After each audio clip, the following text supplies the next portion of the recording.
Jenius Medis. Sebelum lanjut, bagi yang belum subscribe Cafe Novel, silahkan subscribe dan aktifkan lonceng notifikasi supaya tidak ketinggalan update terbaru dari kami. Jangan lupa juga tinggalkan like, komen dan share video ke medsos yang sahabat punya. Oke lanjut. Bab tahun 1399 sampai tahun 1402. 1 jam kemudian, berita tentang pedang ular putih dikirim ke Situ Manlong dan Liunya. Pada saat yang sama, Situ Manlong segera memerintahkannya untuk mengirim seseorang ke Jericho Li untuk mengambil pedang ular putih. Kerja bagus, nak. Li Wenyan ditelepon berkata sambil tersenyum, saya mendengar bahwa ada Raja Iblis yang berubah dengan cepat kali ini. Saya tidak menyangka bahwa Anda bahkan dapat membunuh monster seperti itu. Meski dengan kekuatannya, dia bisa membunuh Raja Iblis. Namun kuncinya adalah Jericho Li memiliki kekuatan seperti itu di tahap akhir Jindan. Bisa dibilang Jericho Li punya bakat yang luar biasa. Jika Anda tidak ingin saya tetap bersikap rendah hati dan bergaul dalam tim, jika tidak, saya akan mengambil semuanya sendiri, kata Jericho Li dengan nada tak berdaya. Sebelum dia mengatakannya, orang-orang itu hanya membuat masalah untuknya. Itu terlalu mencolok. Apakah kamu pikir kamu bisa pergi ke area terlarang dengan lancar tanpa bantuan orang-orang yang diatur oleh Situ Manlong? Jangan pikirkan itu, berapa banyak orang yang menatapmu, banyak orang yang peduli dengan setiap gerakanmu. Meskipun Jericho Li adalah dewa bela diri pertama dalam daftar guru surgawi, banyak orang takut padanya, tetapi banyak orang memperhatikan setiap gerakannya. Beberapa orang ingin mengetahui keberadaannya, sementara yang lain ingin dia mati. Lagi pula, ada banyak orang dengan niat jahat. Jericho Li pergi bersama tim kali ini, dengan ofisial sebagai sampulnya. Mereka yang menatapnya akan dihentikan, dan mereka tahu bahwa dia bekerja untuk pejabat tersebut, jadi wajar saja mereka tidak berani melakukan tindakan kecil. Yah, Jericho Li tidak mungkin memahami hal ini, tetapi dia benar-benar tidak senang dengan geng sebelumnya. Itulah yang terjadi kali ini. Sulit bagimu. Li Wenyan menutup telepon sambil tersenyum. Jericho Li ingin memberitahunya sesuatu tentang peta Gunung Kongling, tapi dia menahannya. Sekarang dia tidak terburu-buru. Dia tidak akan memberitahunya sampai dia menemukan dunia seni bela diri. Keluarga Ai. Nak, berlututlah. Begitu sampai di rumah, amarah Azer tak terkendali. Seluruh tubuh Ai gemetar, ayah. Aku sudah menyuruhmu berlutut. Apakah kamu mendengarku? Suara Azer tiba-tiba meninggi dan wajahnya terkejut. Ya. Elon mengatupkan giginya dan berlutut dengan enggan. Ezer, apa yang membuatmu marah pada anakmu? Seorang wanita paruh baya mendengar berita itu dan keluar dari kamarnya. Dia memandang suaminya dengan tidak puas dan berbalik untuk menarik putranya. Hentikan. Kamu tidak boleh ikut campur dalam masalah ini. Bentak Ezer. Diam, apakah kamu tahu apa yang dia lakukan? Dia hampir membunuhku. Petik 2. Apa? Wanita itu terkejut, bukankah itu mungkin? Bruce Lee, katakan sejujurnya, apa yang telah kamu lakukan? Bukan itu yang Anda katakan kepada saya di telepon, jika anak kecil itu mau mengatakan yang sebenarnya, dia tidak akan membuat misi Lao Su gagal hari ini dan hampir kehilangan nyawanya. Azer menatap putranya, kehabisan napas. Bruce, katakan yang sebenarnya. Apa yang kamu lakukan? Wanita cemas dan marah. Elon menciutkan lehernya, menundukkan kepalanya dan tidak berkata apa-apa. Melihat hal tersebut, wanita tersebut mengetahui bahwa putranya pasti menyembunyikan sesuatu darinya dan melakukan kesalahan besar. Kalau tidak, putranya, yang dulu sangat bangga, tidak akan menunjukkan ekspresi seperti itu. Kamu dalam masalah, dan ibu tidak bisa membantumu. Wanita itu dengan enggan menoleh dan menatap Aize. Bruce Lee sudah tahu kalau dia salah, jadi tolong mengerti. Kamu tahu apa yang salah? Aize sepertinya mendengar lelucon lucu. Dia menunjuk ke hidung Ai Long dan berkata dengan dingin, apa menurutmu dia salah? Leher Elon menciut lagi, dan dia tidak pernah mengucapkan sepatah kata pun. Wanita itu tidak bisa berkata apa-apa. Sebagai ibu Elon, bagaimana mungkin dia tidak mengetahui sifat marah putranya? Jelas sekali, dia tidak tahu apa yang salah dan masih kesal. Penjahat ini cepat atau lambat akan membunuhku. Aize tidak bisa menahan nafasnya. Kali ini saya diberitahu oleh ibu kota. Untungnya, saya berhasil. Jika saya tidak berhasil, saya tidak hanya akan kehilangan kursi saya, tetapi juga nyawa saya. Menurut Anda apa yang dapat Anda lakukan sekarang? Bukan dengan kursi Laozi meski menduduki jabatan tinggi, namun tak sedikit orang yang ingin menggantikannya. Di kepolisian, ada beberapa wakil biro yang satu tingkat lebih rendah darinya. Jika ia turun, orang-orang itu akan berebut untuk menduduki kursinya. Bukankah misi ini berhasil? Wanita itu bingung. Baiklah. Itu adalah keberuntungan. Li Tianxi diundang. Atau kamu akan mengambil mayatnya untukku sekarang. Melihat kembali pemandangan berbahaya ketika dia dikelilingi oleh tikus hantu dan hampir mati karena monster itu, Ais masih ketakutan, yang membuatnya semakin marah. Penjahat ini, pada awalnya, sengaja menyembunyikan berita tentang Li Tianxi dan berbohong. Untuk saya, hal ini menyebabkan kesalahan dalam intelijen dan mengusir Li Tianxi. Untungnya, Li Tianxi melepaskan masa lalu dan membantu saya. Dia bahkan lebih dari selusin orang. Dia membunuh semua hewan ganas dan menyelesaikan tugasnya. Dia telah menikah dengan Azer selama lebih dari 20 tahun, dan dia mengetahui sesuatu. Dia tidak bisa tidak menyalahkan putranya. Bruce, apakah kamu ingin membunuh ayahmu? Posisi keluarga kita tidak stabil seperti yang kamu kira. Jika ada yang tidak beres dengan ayahmu, kita harus hidup di jalanan. Kamu tidak masuk akal. Ai lama mengatupkan giginya dan berkata, misinya berhasil. Kamu tidak yakin? Begitu Azer melihatnya seperti ini, dia tidak memberinya bensin apapun. Apakah kamu buta atau apa? Tidakkah kamu melihat betapa baiknya Li Tianxi? Jika kamu tidak dilahirkan untukku, aku akan membunuhmu sekarang. Kamu sebaiknya berdoa agar Guru Li tidak melakukan apapun terhadap kita keluarga. Kalau tidak, dengan kemampuannya, kamu tidak akan mati 10.000 kali. Mendengar itu, Ai yang tidak yakin telah lama akhirnya mengubah wajahnya, tubuhnya menggigil. Teringat tadi malam Jericho Li bahwa melawan kekuatan langit, semacam ketakutan dari hati, biarkan dia bergidik. Siapa yang memberimu keberanian untuk pergi ke rumah lelang Longtian? Azer mulai mendapat masalah. Apa? Rumah lelang Longtian wanita itu begitu terkejut hingga dia bisa menatap Ai Long. Bruce, kapan kamu pergi ke rumah lelang Longtian?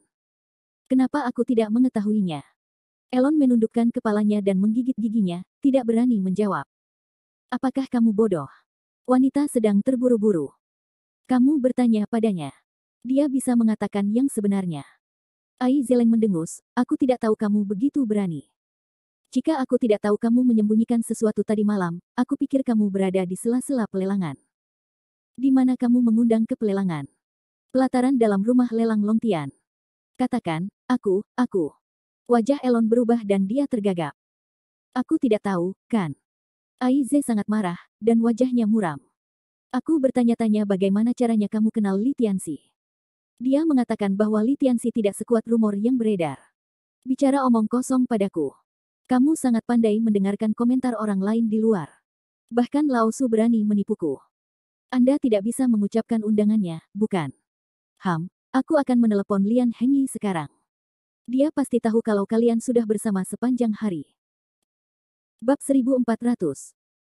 Begitu kata-kata itu keluar, Elon, yang tidak bisa menahan sepatah kata pun untuk waktu yang lama, menjadi bingung. Wajahnya berubah. Ayah, kataku. Aku berkata, kalau begitu jelaskan. Jika saya menemukan Anda berbohong, saya tidak bisa mengampuni Anda. Azer jelas-jelas marah, dan kata-katanya cukup dingin. Ai lama menundukkan kepalanya dan menjawab dengan wajah pucat, ini undangan Lian Sao. Orang yang pergi ke pelelangan hari itu adalah kakak laki-laki. Bang. Begitu kata-kata itu selesai, furious Azer bergegas dan menendang. Dengan suara tumpul, Elon langsung ditendang ke tanah, dan wanita di sebelahnya bahkan tidak bermaksud menghentikannya. Wajahnya dingin dan mengerikan, dan dia sangat marah. Aku tahu kamu sudah makan hati beruang dan empedu macan tutul. Azer terbakar. Ai sudah lama pingsan di atas tanah, seluruh tubuh gemetar, dan tidak berani mengucapkan sepatah kata pun. Beranikah kau memanggilku kakak? Apakah itu kakakmu? Kamu bajingan, aku sudah bilang padamu untuk menjauh darinya untuk waktu yang lama, tapi kamu pergi ke bajingan itu di belakangku. Tahukah kamu siapa dia? Aku akan marah padamu cepat atau lambat. Otot-otot pipi Azer terus bergerak-gerak, dan amarahnya sangat dahsyat. Jangan marah, wanita itu menghibur. Bagaimana mungkin aku tidak marah? Azer memandangnya dengan dingin. Aku tidak tahu berapa banyak kali saya telah memperingatkan penjahat ini untuk menjauh darinya. Dia tidak mau mendengarkanku. Wanita itu memandang putranya, tetapi dia juga sangat marah, tetapi segera menjadi tidak berdaya. Sebenarnya, itu tidak terlalu serius, bukan? Tidak seserius itu. Apakah Anda berumur 3 tahun? Apakah kamu tidak tahu siapa dia ketika kamu mengucapkan kata-kata naif seperti itu? Dia di sini untuk membunuh kita. Dengan itu, Ais merosot di kursi di sampingnya dengan sedih, menarik rambutnya. Seluruh orang tampak berusia 10 tahun dan kuyuh. Setelah mendengar ini, Elon sedikit tidak yakin dan membalas dengan suara rendah, "Saudaraku, dia bukan orang jahat. Dia telah banyak membantuku." Bajingan. Aize maju dan berkata, "Saya pikir Anda telah melewati masa sulit. Anda adalah kakak laki-laki. Anda benar-benar ramah. Bagaimana saya bisa memiliki anak yang begitu bodoh seperti Anda?" Elon memakan rasa sakit, menarik napas, dan menjadi lebih tidak yakin. "Ayah, kenapa ayah bilang dia orang jahat? Seperti dua saudara laki-laki kacang polong, dia telah membantuku berkali-kali, dan dia pastilah saudara kembarku. Jika Anda meninggalkannya, Anda tidak bisa memperlakukannya seperti ini." Hal ini membuat Azer tertawa. "Kembar. Hahaha. Bagaimana aku bisa mempunyai anak sebodoh itu? Hahaha. Dia tampak gila, dan orang-orang mau tidak mau bersimpati padanya. Aku tidak percaya." Kakak berkata, "Kamu diam-diam kehilangan dia dan meninggalkanku hanya satu. Keberuntungan dia untuk diadopsi itulah yang membuatnya hidup sampai sekarang. Dia juga mengajariku banyak sekali keterampilan," kata Elon bersemangat. "Pa." Wanita itu bergegas dan menamparkan tangannya. Ai lama bingung, "Bu, bagaimana kamu bisa memukulku? Itulah pertarunganmu." Wajah wanita itu pucat pasi. "Ayahmu benar. Kamu sangat bodoh. Gunakan otakmu untuk memikirkannya. Jika dia benar-benar kakak laki-lakimu, mengapa paman dan pamanmu tidak menyebutkannya? Itulah yang sengaja mereka sembunyikan." Elon balas. "Dengan kondisi ekonomi keluarga kita, 10 anak laki-laki lagi sudah cukup. Akankah kamu cukup miskin untuk meninggalkannya? Aku, kefasihan. Jika dia benar-benar kakak laki-lakimu, pamanmu, pemimpin lingkungan tidak akan mengetahuinya. Kamu dapat bertanya kepada siapapun untuk mengetahui apakah mereka tahu kamu memiliki kakak laki-laki sebesar itu. Ayahmu masih memiliki akta kelahiran hitam putih. Kamu hanya itu anak laki-laki." Suara wanita itu terdengar dingin. Wajah Ailong menjadi kaku dan dia tidak bisa mempercayainya. "Jadi siapa dia?" Seperti dua kacang polong, dia sebenarnya bukan aku yang sebenarnya. Ngomong soal ini, para Azer jarang diam. "Ai sudah lama melihat ini, juga Leng, apakah kamu menyembunyikan sesuatu dariku? Apakah dia kakak laki-lakiku?" "Dia tidak." Azer tiba-tiba meninggikan suaranya. "Dia tidak memiliki hubungan darah denganmu. Dia di sini untuk menyakitimu. Aku tidak percaya." Seperti dua kacang polong, dia tidak pernah percaya bahwa dia persis seperti dia, mengajarinya banyak hal, dan mengajarinya cara belajar seni bela diri. Aize terlihat rumit dan menatap putranya yang belum yakin. Dia sejenak berada dalam dilema. Di satu sisi, begitu rumit sehingga dia tidak tahu bagaimana menjelaskannya. Di sisi lain, tanpa penjelasan yang jelas, Elon tidak dapat mempercayainya. Bahwa pria yang mirip dengannya sedang merencanakan hidupnya. "Ayolah, aku tidak bisa menyembunyikannya begitu lama." Wanita itu tiba-tiba menghela nafas. Aize juga menghela nafas dalam-dalam. Dia bahkan lebih kesepian. Dia duduk di kursi dengan ekspresi yang rumit dan terdiam selama 5 menit sebelum dia berbicara perlahan. "Masalah ini telah dirahasiakan darimu selama bertahun-tahun. Jika bukan karena obsesimu, aku akan memutuskan untuk menyembunyikannya darimu seumur hidupku. Dia bukan kakak laki-lakimu, dan dia tidak memiliki hubungan darah denganmu. Sebenarnya, saya tidak tahu dari mana asalnya. Tahun itu, ibumu mengandungmu selama lebih dari 30 minggu, yang sangat dekat dengan kelahiranmu. Aku juga mengatur agar dia melahirkan di rumah sakit. Tapi seminggu sebelum kamu lahir, seorang pria berpakaian Tao datang kepadaku dan mengatakan bahwa akan ada bencana bagimu. Jika kamu tidak dapat menghindarinya, kamu akan mati. Saat itu, ketika saya masih muda, saya langsung mengidentifikasi dia sebagai penipu dan tidak percaya apa yang dia katanya. Tapi dia menjelaskan dengan sangat jelas bahwa ketika kamu lahir, akan ada tanda lahir bulat di hatimu. Pada hari lahir, itu akan terjadi pada tengah malam lewat 1/4, yaitu pukul 0:1. Pada saat itu adalah masa Yinki dan roh jahat yang sangat berat. Dia juga berkata seperti dua kacang polong, kamu akan menemukan seseorang yang terlihat persis sama seperti kamu ketika kamu berusia 3 tahun. Aku tidak percaya dengan ibumu, walaupun terlahir dengan tanda lahir katanya, kami tetap tidak percaya. Ibarat dua kacang polong, Anda melihat seorang anak yang persis sama dengan Anda ketika Anda mengajak taman bermain pada hari ulang tahun Anda yang ketiga. Saya mempercayainya. Saya tahu apa yang dikatakan pendeta Tao itu benar. Aku segera mengantarmu pulang. Pada titik ini, wajah Elon berubah. Meskipun dia tidak ingat masa kecilnya, dia ingat saat dia pergi ke taman dengan sangat jelas. Dia bersenang-senang hari itu. Dia sedang duduk di perosotan dan dijemput dan dibawa pulang oleh Ezer. Oleh karena itu, dia menangis sepanjang hari. Artinya, setelah hari itu, orang tuanya tidak pernah membawanya ke taman hiburan.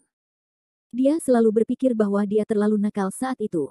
Titik. Orang tuanya sibuk dengan pekerjaan dan tidak mau membawanya, tak disangka, ada cerita orang dalam seperti itu. Bab 1401. Saat itu, aku dan ibumu ketakutan dan sulit tidur dan makan setiap hari. Kemudian aku menemukan pendeta Tao itu lagi dengan susah payah. Dia memberitahuku bahwa anak yang sama sepertimu lahir dengan nasib yang berlawanan. Dia seharusnya tidak ada di dunia ini. Dia di sini untuk membunuhmu. Tapi dia belum dewasa. Untuk menyelamatkanmu, aku memohon pada pendeta Tao untuk menyelamatkan hidupmu. Dia mengukir simbol di punggungmu dan mengingatkanku bahwa kamu harus menjauh darinya. Tapi aku tidak pernah menyangka bahwa untuk membunuhmu, dia malah berpura-pura ramah dan mendekatimu.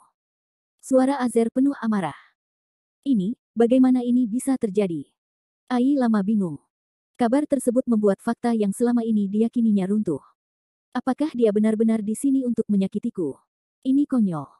Dia banyak membantuku untuk mendapatkan kepercayaanku. Suara Ais serius. Sang Tao mengajari saya untuk memasang beberapa mantra di rumah, sehingga orang itu tidak pernah berani datang ke sini. Dia harus pergi menemui Anda sendirian. Untuk mendapatkan kepercayaan Anda dan membuat Anda mengendurkan kewaspadaan, dia menunjukkan kebaikannya kepada Anda lagi. Dan lagi, agar kamu tidak siap menghadapinya dan mudah baginya untuk membunuhmu. Kemudian dia berdiri, pergi ke sudut, melepas sepasang mural, dan memperlihatkan simbol yang ditempel di dinding. Sekarang, Elon tidak mau mempercayainya.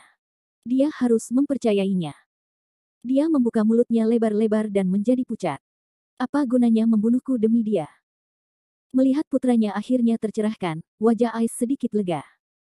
Hal ini, penganut Tao yang menyelamatkanmu menolak untuk mengatakannya, dan setelah itu, dia menghilang. Saya telah menyelidiki selama lebih dari 10 tahun dan menemukan beberapa informasi yang relevan. Konon ada pepatah yang mengatakan bahwa orang yang bereinkarnasi dari dunia bawah biasanya datang secara berkelompok, dan mereka akan dilahirkan di rumah sakit yang sama pada waktu yang sama. Kebanyakan dari kelompok yang sama adalah perempuan, akan ada satu atau dua laki-laki sedang berperahu. Di sisi lain, sebagian besar dari mereka laki-laki, satu atau dua perempuan, sedangkan perempuan memasak dengan api. Meski agak tahayul, saya memeriksa jenis kelamin semua bayi di rumah sakit yang sama pada hari kelahiran Anda. Semua bayi kecuali Anda adalah bayi perempuan. Maksudnya itu apa? Elon bingung. Jika orang yang sama lahir di kapal feri, Anda adalah tukang perahu. Dan Lao Dao menjelaskan bahwa nasib orang tersebut benar-benar berlawanan dengan nasib Anda, artinya, kalian berdua adalah hantu reinkarnasi yang sama, tetapi Anda berhasil dalam reinkarnasi. Dan dia gagal. Bukankah dia manusia yang hidup? Elon semakin bingung. Saya pernah bertanya kepada beberapa ahli bela diri. Mereka pernah mengatakan bahwa setelah mencapai tingkat latihan tertentu, jiwa dapat keluar dari tubuh, dan jiwa dapat membedakan antara yin dan yang. Jika Anda dan dia awalnya termasuk dalam jiwa yang sama, kamu adalah jiwa yang, dia adalah hantu, tanda lahirmu bulat, seperti matahari, sejalan dengan ini. Kombinasi yin dan yang selesai. Pada titik ini, Azer berhenti dan melanjutkan, tidak pantas untuk bereinkarnasi, karena saya tidak mengerti. Tetapi menurut para ahli seni bela diri itu, beberapa orang dengan gaya hidup yang aneh dapat meningkatkan pencapaian mereka secara signifikan dengan memurnikan daging dan jiwa mereka dengan metode jahat. Saya rasa orang itu sangat berlawanan dengan hidupmu. Dia harus siap membunuhmu, mengambil jiwa dan hidupmu dengan cara jahat, dan meningkatkan kultivasimu. Mingge yang bisa dikatakan 8 karakter yang dibentuk oleh Yin dan Yang, erat kaitannya dengan jiwa, dan kekuatan jiwa memiliki sumber kesadaran ilahi yang besar. Dalam dunia pencak silat dan Taoisme, selalu ada setan, jalan sesat dan amalan jahat dibandingkan dengan cara amalan yang benar. Jelas, seperti dua kacang polong, orang yang sama adalah perbaikan yang buruk. Apa? Wajah Ai Long tiba-tiba berubah, dia ingin menggunakan kejahatan untuk memurnikanku. Ini, dia tidak percaya bahwa pria yang banyak membantunya di saat-saat biasa adalah orang yang begitu kejam. Saya tidak bisa 100% yakin, tapi berdasarkan data yang telah saya selidiki selama bertahun-tahun, kemungkinannya lebih dari 90%. Jimat yang saya dapat dari Lao Dao adalah jimat untuk menahan kejahatan. Untuk budidaya jahat, dia tidak akan takut dengan jimat ini. Azer berkata dengan suara dingin. Setelah diingatkan seperti itu, Elon teringat bahwa pernah ada beberapa master dan ahli di keluarganya sebelumnya. Misalnya, sebelum misi ini, Guru Jiao dan Rong Biao datang ke rumah mereka, dan mereka tidak melakukan apapun. Dalam ingatan Elon, kakak itu belum pernah ke rumahnya, atau bahkan ke lingkungan tempat rumahnya berada. Setiap saat, dia diminta keluar sendirian untuk mencari satu sama lain. Kini, Elon mulai percaya bahwa kakak laki-laki yang baik padanya itu benar-benar datang untuk membunuhnya. Kamu harus menjauh darinya di masa depan. Jangan pernah melihatnya sendirian lagi. Jika tidak, bukan hanya kamu, tetapi juga ibumu dan aku akan berada dalam bahaya. Apakah kamu mendengarku? Aize mengingatkanku dengan suara yang dalam. Aku tahu. Aku tidak akan pernah bersamanya lagi. Pada saat ini, Elon sudah sangat ketakutan. Ketika dia mengira pria itu datang untuk membunuhnya, dia merasa mati rasa. Tanpa mengucapkan sepatah kata pun, dia mengeluarkan ponselnya dan menghapus semua pesan teks dan nomor. Melihat bahwa dia akhirnya dibujuk, para Azer merasa lega. Bruce Lee, ingatlah untuk berhati-hati di masa depan. Jika tidak bisa, kamu akan keluar sesedikit mungkin. Ibu khawatir kamu akan bertemu dengannya saat kamu keluar. Jangan khawatir, Bu. Aku akan berhati-hati. Elon dengan cepat membuat janji. Wanita itu mengangguk dan menatap Azer, mengapa kamu tidak bertanya pada Tuan Rong? Bukankah Tuan Rong sangat kuat? Mungkin dia bisa menjaga pria yang merugikan orang. Azer merenung sejenak dan mengangguk. Yah, tidak masalah membiarkannya pergi terus-menerus. Kita harus memotong rumput dan mencabut akarnya. Hanya jika kita menyelesaikannya kita bisa benar-benar tidur nyenyak. Tapi Tuan Rong bukanlah orang yang baik untuk diundang. Saya harap dia bersedia membantu. Kembali ke rumah Zai, setelah istirahat seharian, Jericho Lee datang ke rumah sakit Huichun keesokan harinya untuk menemui dokter seperti biasa. Suara apa di luar sana? Tidak lama setelah datang ke klinik, Jericho Lee mendengar suara keras di luar rumah sakit, bukan suara orang yang datang menemui dokter. Meng Kei melihat keluar, mengerutkan kening dan berkata, seperti sekelompok pria yang kenyang dan menganggur. Oh, apa yang baru saja kudengar? Jericho Lee mendengar orang-orang di luar meneriakkan kata-kata seperti itu. Hai. Jangan memperhatikan mereka. Mereka hanyalah sekelompok pria yang kepalanya berlubang. Ada orang-orang seperti itu di sepanjang tahun ini, Qi Jing menggelengkan kepalanya tidak setuju. Jericho lileng sejenak, setiap tahun. Qi Jing mengangguk, ya, kamu lupa bahwa lusa adalah kompetisi Tiongkok Asosiasi Kedokteran. Anda tidak tahu bahwa ada sekelompok orang yang menganggap dirinya sudah sangat maju sekarang. Mereka menganggap pengobatan Tiongkok sebagai ilmu sihir dan takhayul, dan kemudian melompat-lompat kemana-mana untuk mempublikasikan teori mereka. Nuo, geng tadi adalah barang yang sama. Setiap tahun sebelum kompetisi asosiasi TCM, mereka akan keluar dan meneriakkan slogan-slogan untuk memboikot TCM. Aku sangat kenyang. Bab 1402. Jericho Lee mengedipkan matanya, dan ekspresinya menjadi aneh. Saya khawatir ini tidak penuh, apakah itu disengaja? Dia tidak percaya orang-orang ini memboikotnya. Itu murni spontan. Masyarakat umum sendiri berantakan. Jika tidak ada yang memimpin, tidak akan ada iklim sama sekali. Qi Jing berpikir sejenak, saya setuju dengan itu. Menurut saya mereka tidak penuh, tapi sepertinya mereka membutuhkan uang untuk melakukan sesuatu. Tidak jelas. Kamu perlu menebaknya. Meng Keihe tertawa, mereka tidak menolak lama atau lambat, tetapi mereka memilih untuk melompat keluar sebelum kompetisi Asosiasi Pengobatan Tiongkok. Mereka hampir langsung datang ke Asosiasi Pengobatan Tiongkok. Mungkin pengobatan tradisional Tiongkok benar-benar tabu bagi sebagian orang. Saya khawatir itu tidak tabu, harus dikatakan bahwa kepentingan lebih tepat, Jericho Lee menggelengkan kepalanya sambil tersenyum. Ya. Menarik, kedua kata ini mendefinisikan dengan sangat akurat. Qi Jing menyingsingkan lengan bajunya dan berkata, hei, jika saya ingat dengan benar, penjualan tahunan obat-obatan paten Tiongkok saja adalah 600 miliar, sedangkan obat-obatan barat kurang dari itu. Itu adalah kepentingan sebagian orang untuk membuat TCM berbau busuk. Meng Kai menghela nafas. Sekarang orang-orang ini, satu persatu, bahkan tidak dapat membedakan pengobatan modern dan pengobatan barat. Tidak heran mereka dimanfaatkan oleh orang-orang dan ditipu. Yah, kamu tidak bisa mengharapkan semua orang punya otak. Otak adalah hal yang baik, tetapi beberapa orang tidak memilikinya. Qi Jing menjulurkan kepalanya dan bercanda. Selalu ada sebagian orang bodoh yang menganggap pengobatan modern sebagai pengobatan barat, namun mereka bahkan tidak mengetahui bahwa pengobatan barat pada mulanya adalah terapi pertumpahan darah. Pengobatan barat sudah lama tidak ada lagi. Pengobatan saat ini didasarkan pada teknologi aseptik, sedangkan pengobatan tradisional Tiongkok telah lama terintegrasi dengan pengobatan modern. Sedangkan untuk pengobatan barat, orang barat sendiri tidak mengenalinya, sehingga mereka seperti dewa di Tiongkok. Kiao Ming tidak bisa menahan tawa. Kamu hanya mengatakan itu. Jika kamu membiarkan para idiot yang tidak memiliki kemampuan untuk membedakan yang benar dan yang salah itu mendengarkan, mereka mungkin harus bertengkar denganmu. Hentikan. Qi Jing tidak setuju. Tidak peduli bagaimana keadaan mereka, mereka tidak mungkin seperti orang lain. Orang yang tidak tahu natrium klorida atau hidrogen peroksida, bukan? Hahaha. Semua orang tertawa, dan suasananya penuh kegembiraan. Begitu Kiao Ming menepuk pundaknya, dia mendengus, mungkin orang benar-benar memiliki IQ itu. Setiap tahun puluhan ribu orang meninggal karena hidrogen peroksida, tapi sejujurnya, saya tidak bisa melebih-lebihkan otak orang-orang itu. Selalu ada beberapa orang di dunia ini yang bisa menembus batas bawah IQ, canda Qi Jing. Bagaimana orang yang percaya pada nasi plastik, bejana plastik, 6 sayap ayam KFC, dan sebagainya bisa punya otak? Sudah cukup. Aku akan tertawa sampai mati jika melanjutkan. Kiao Ming menatapnya dengan buruk. Kami berbicara dan tertawa, dan tidak menganggap serius kelompok orang yang menolak pengobatan tradisional Tiongkok. Keadilan ada di hati rakyat. Tidak peduli seberapa besar orang-orang ini mendiskreditkan dan melakukan tindakan kecil di belakang mereka, mereka tidak dapat mengubah fakta bahwa pengobatan tradisional Tiongkok telah mulai bangkit kembali.